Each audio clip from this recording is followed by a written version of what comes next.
지금 이 순간에도 당신의 뇌가 조용히 줄어들고 있다는 사실을 알고 계셨나요?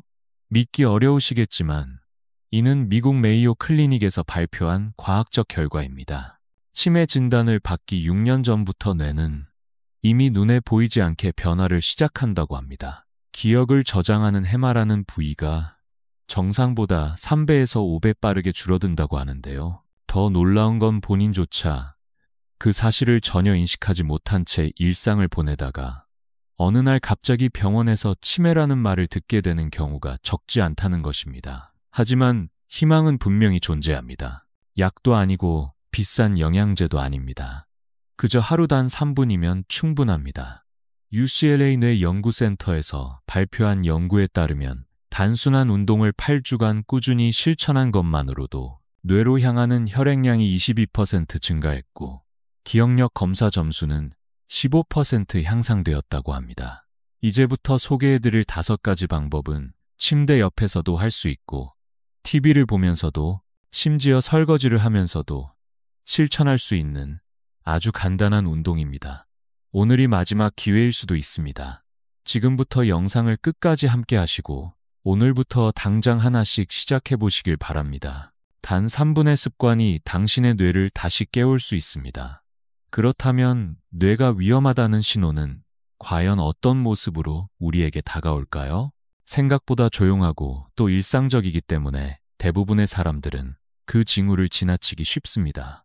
하지만 아래에 소개해드릴 7가지 변화 중 3가지 이상이 해당된다면 지금이 바로 뇌를 돌보아야 할 시기일지도 모릅니다. 첫 번째 신호는 가까운 기억이 자꾸 흐려진다는 점입니다. 오늘 아침에 약을 먹었는지 기억이 안 나고 어제 누가 전화를 했는지도 가물가물한데 30년 전 결혼식 장면은 생생하게 떠오른다면 이것은 바로 최근 기억을 저장하는 해마 기능이 약해졌다는 경고입니다. 제 환자였던 김태수 씨 이야기를 드리고 싶습니다. 52의 김태수 씨는 은행 지점장으로 일하시던 분인데 늘 수많은 사람을 만나고 계약서를 검토하며 철저하게 일하시던 분이었습니다. 그런데 어느 날부터 고객 이름이 바로 떠오르지 않고 중요 서류의 서명을 엉뚱한 칸에 하시는 일이 생겼다고 하셨습니다. 처음엔 단순한 피로라고 생각했지만 증상은 점점 심해졌습니다. 두 번째는 어떤 행동을 하려다 자꾸 까먹는 겁니다. 예를 들어 불을 끄고 나오려 했는데 문을 나서자마자 까먹고 다시 돌아가는 일이 반복되거나 리모컨이나 안경을 하루에도 몇 번씩 찾게 되는 경우입니다. 제 환자 박영희 씨는 이런 증상이 너무 심해서 현관문에 메모지를 붙여놓고 매일 체크를 하셨습니다. 가스는 잠갔는지, 지갑은 챙겼는지 하나하나 확인하지 않으면 다시 집에 돌아와야 했다고 하셨습니다. 세 번째는 같은 말을 반복하거나 단어가 잘 떠오르지 않는 현상입니다. 가족들로부터 아까 한 말을 또 한다는 이야기를 듣거나 말을 하다가 그거 있잖아 같은 대명사로만 설명하게 되는 경우입니다. 이정자 씨는 손녀 이름을 부를 때마다 다른 손녀나 며느리 이름을 먼저 부르고 마지막에야 겨우 맞는 이름이 떠오른다고 하셨습니다. 이런 일이 반복되니 가족 모임에 가는 것도 두려워지셨다고 고백하셨습니다. 네 번째는 방향 감각이 떨어지는 겁니다. 평소 잘 다니던 골목에서도 어느 순간 멈칫하거나 주차장에서 차를 찾는데 시간이 오래 걸리는 경우가 있습니다. 집 안에서도 화장실 가는 길이 헷갈리는 경우가 있고 이런 증상은 뇌의 공간 감각을 담당하는 부위가 약해지고 있다는 신호입니다. 다섯 번째는 계산이나 판단이 어려워지는 것입니다. 시장에 가서 거스름 돈을 계산하기 힘들고 리모컨이나 ATM 기계가 갑자기 복잡하게 느껴지는 경험입니다. 이것은 뇌의 전두엽 기능이 떨어지기 시작했다는 증거입니다. 여섯 번째는 무기력감과 우울감입니다. 예전엔 재미있게 보던 드라마도 시들해지고 친구 만나는 것도 귀찮아지며 심지어 전화 받는 것조차 부담스러워지는 상태입니다. 이것은 단순한 게으름이 아니라 뇌의 의욕 회로가 막히고 있다는 신호입니다. 마지막 7번째는 성격 변화입니다. 온화하시던 분이 갑자기 짜증이 많아지거나 조심스럽던 분이 충동적으로 행동하는 모습이 나타납니다. 식사량이 갑자기 늘거나 반대로 입맛을 잃는 경우도 있습니다. 이런 정서적 변화는 감정을 조절하는 뇌 부위가 위축되기 시작했을 때 나타납니다. 이 7가지 중 3가지 이상이 해당된다면 지금이 바로 뇌 건강을 다시 회복할 수 있는 골든 타임입니다. 다행히도 아직 늦지 않았습니다. 지금부터 소개해드릴 방법들을 통해 이 신호들을 되돌리고 뇌의 활력을 되찾을 수 있습니다. 방금 전 소개해드린 7가지 변화는 치매가 시작되기 전 뇌가 보내는 조용한 신호였습니다. 그렇다면 이런 신호가 특히 더 자주 나타나는 분들은 어떤 분들일까요? 누구나 나이가 들면 어느 정도의 기억력 저하는 자연스러운 현상이지만 그 중에서도 치매의 위험이 특히 높아지는 5가지 생활 유형이 있습니다. 지금부터 하나씩 확인해 보시고 혹시 나에게 해당되는 부분은 없는지 돌아보시길 바랍니다. 첫째, 잠을 제대로 자지 못하는 분들입니다. 하루 6시간 이하로 자는 생활이 반복되면 뇌 속에 쌓인 독성 단백질인 베타 아밀로이드가 제대로 배출되지 않습니다. 이 물질은 뇌세포 사이에 끈적하게 붙어 기억 회로를 망가뜨리는 주범입니다.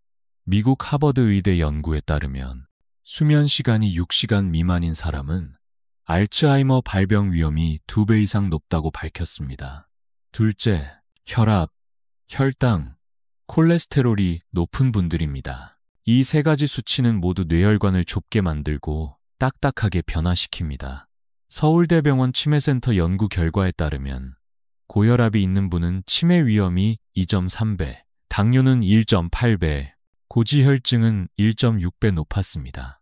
이 3가지를 모두 가지고 있는 분이라면 위험은 더욱 커질 수밖에 없습니다. 셋째, 라면, 과자, 인스턴트 식품을 자주 드시는 분들입니다. 이런 가공식품에는 트랜스 지방이 많이 포함되어 있어 혈관을 좁히고 염증을 유발해 뇌로 가는 혈류를 감소시킵니다. 또한 나트륨 함량도 높아 혈압을 상승시키고 정제된 탄수화물은 혈당을 급격하게 올렸다가 떨어뜨리며 뇌에 지속적인 스트레스를 가하게 됩니다. 넷째, 운동을 거의 하지 않는 분들입니다. 세계보건기구 발표에 따르면 일주일에 150분 미만으로 움직이는 사람은 치매 위험이 45% 높습니다. 반대로 하루 20분 정도만 빠르게 걷는 습관을 가져도 뇌세포를 보호하고 새로운 신경세포 성장을 돕는 BDNF라는 뇌 성장 인자가 활성화된다는 연구 결과도 있습니다.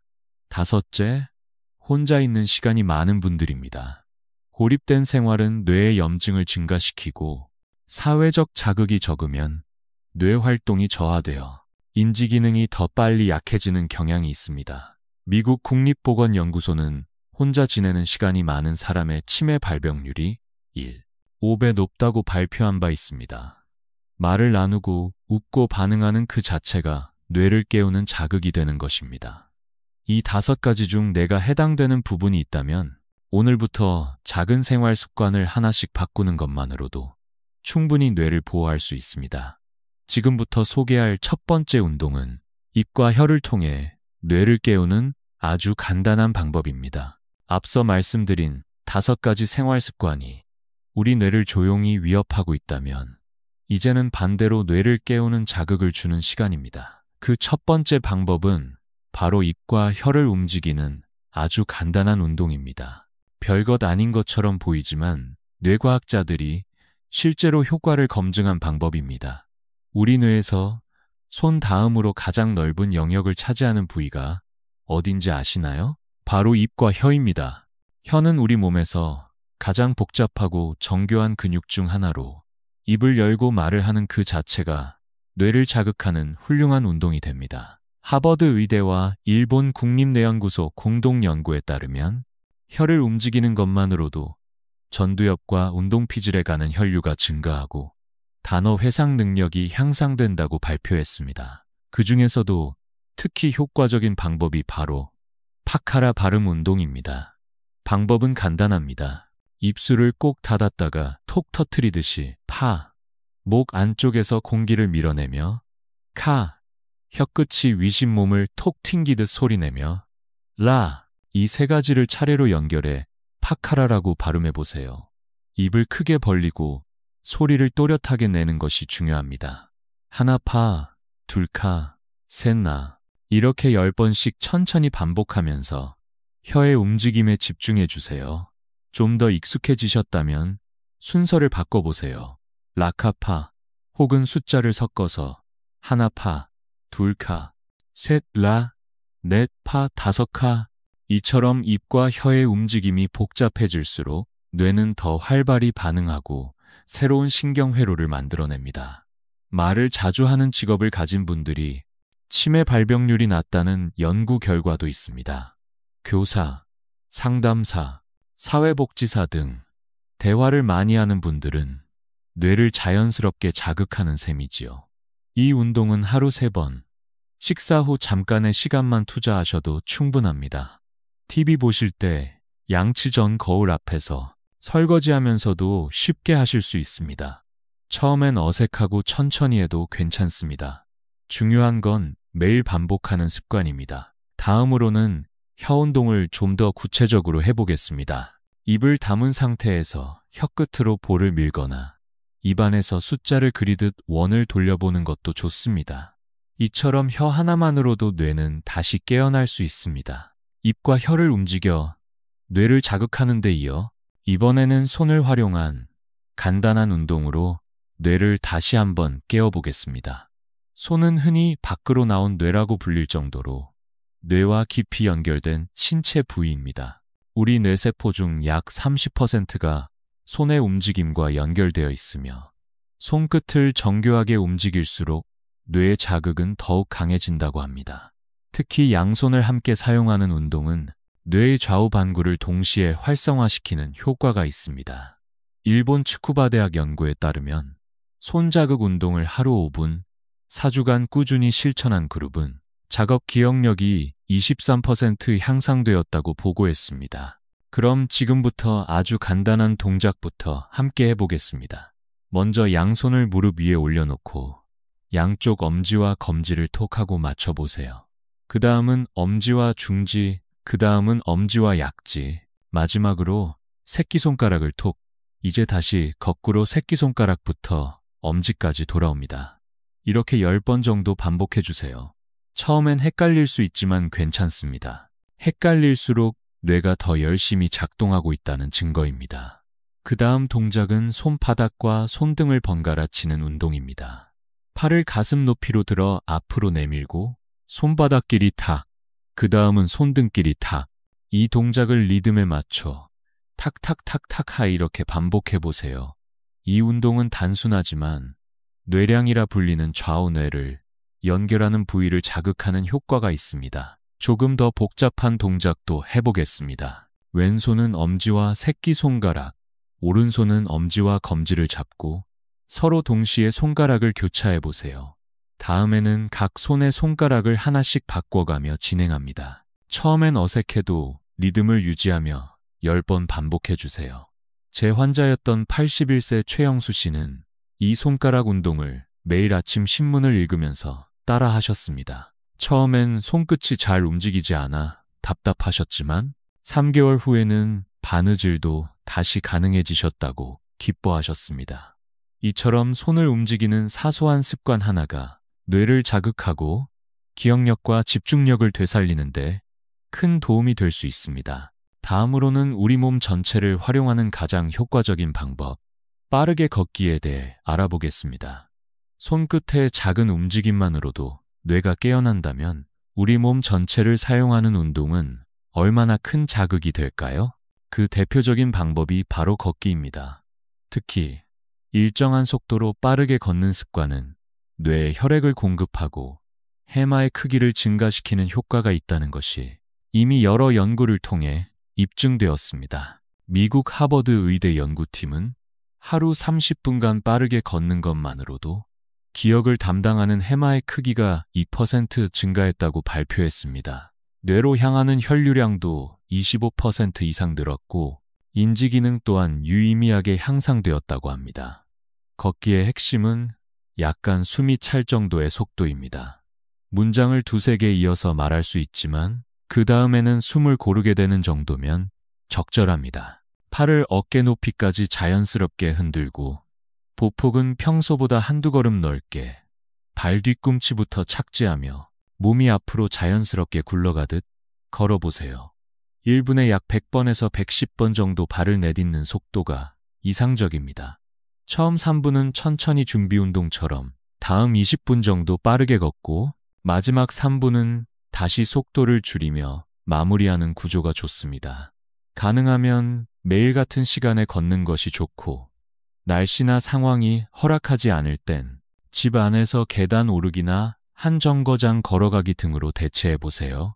이제 마지막으로 소개드릴 운동은 뇌의 균형 감각을 자극하는 한발서기입니다. 한쪽 다리로 서는 이 간단한 동작은 전두엽과 손해를 동시에 활성화시키는 매우 강력한 자극입니다.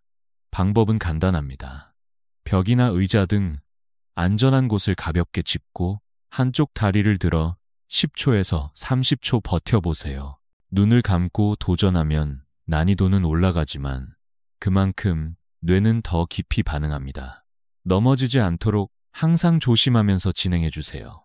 익숙해지면 양치할 때, TV 볼 때 한 발로 서는 습관을 만들어 보세요. 조금씩 버티는 시간이 늘어나는 그 자체가 뇌가 회복되고 있다는 확실한 증거입니다. 이제 이 모든 운동을 마무리하면서 하루 단 몇 분의 실천이 어떻게 인생을 바꿀 수 있는지 마지막으로 함께 정리해 보겠습니다. 지금까지 함께 해주셔서 정말 감사합니다.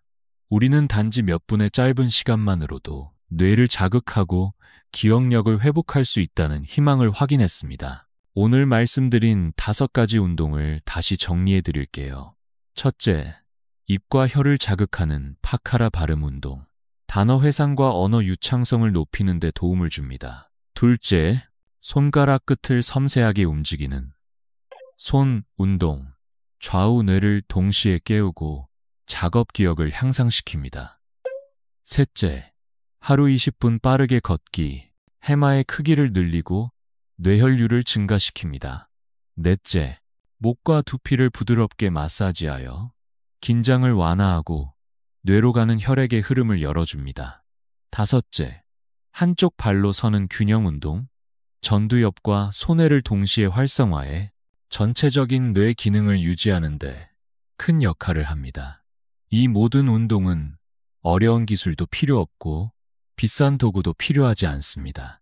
단지 하루 3분, 그리고 꾸준한 실천이 가장 중요합니다. 제 환자 중에는 86의 정말 순 어르신도 계십니다. 처음엔 손자의 이름조차 가물가물했지만 3달간 이 운동을 하루도 빠지지 않고 실천하신 결과 손자의 이름을 또렷이 기억하시고 가족과의 대화도 활기차게 이어가실 수 있게 되었습니다. 여러분도 오늘부터 실천해보세요. 당신의 뇌는 나이가 들어도 성장할 수 있습니다. 파카라를 소리내어 부르며 손끝을 움직이고 가볍게 걷고 균형을 잡아보세요. 당신의 작은 실천이 뇌의 내일을 바꿉니다.